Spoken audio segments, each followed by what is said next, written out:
धनंजय मुंडे आणि सुरेश धस यांच्यामध्ये भेट झाली। प्रकृतीची विचारपूस करण्यासाठी धनंजय मुंडे यांची भेट घेतल्याचं सुरेश धस यांनी त्यानंतर सांगितलं। बुधवारी ही भेट झाली। मी धनंजय मुंडेंना काही लपून भेटलेलो नाही असं सुरेश धस यांनी म्हटलं। कुणाची मध्यस्थी वगैरे काही नाही असंही धसांनी म्हटलं आहे। धनंजय मुंडे, सुरेश धस आणि मी 4.5 तास एकत्र होतो असं चंद्रशेखर बावनकुळे यांनी म्हटलंय।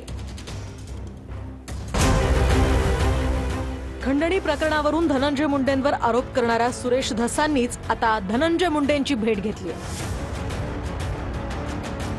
धनंजय मुंडेंच्या डोळ्याचं ऑपरेशन झाल्यानंतर त्यांच्या निवासस्थानी आपण त्यांना भेटलो असं स्पष्टीकरण यावर धसांनी दिलंय। सुरेश धसांनी धनंजय मुंडेंच्या मुंबईतील निवासस्थानी त्यांची भेट घेतली आहे। तर लपून भेटलो नाही, लढा हा वेगळा आहे, विचारपूस वेगळी आहे असं स्पष्टीकरण सुद्धा धसांनी यावर दिलंय। आमच्यातला लढा सुरूच राहणार असल्याचं सुद्धा सुरेश धस म्हणाले।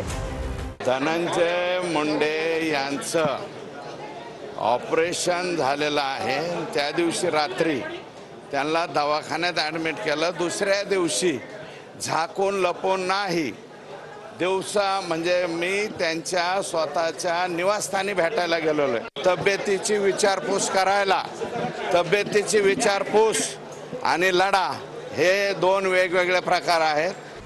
तर हत्या प्रकरणातील गुन्हेगार फाशीवर जाईपर्यंत हा लढा सुरूच ठेवणार असल्याचं धस यांनी स्पष्ट केलंय। लढा सुरूच राहणार आहे। लढा हे लोक फाशीवर जाईपर्यंत राहणार आहे।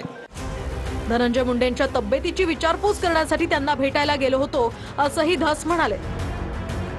तर तब्येतीची चौकशी करणं यामध्ये काहीही गैर नाही असंही सुरेश धस म्हणाले। लढ्यामध्ये आम्ही त्यांच्या विरोधातच राहणार। फक्त तब्येतीची विचारपूस करायला गेलो तर त्याच्यात गजब करण्यासारखं काय आहे?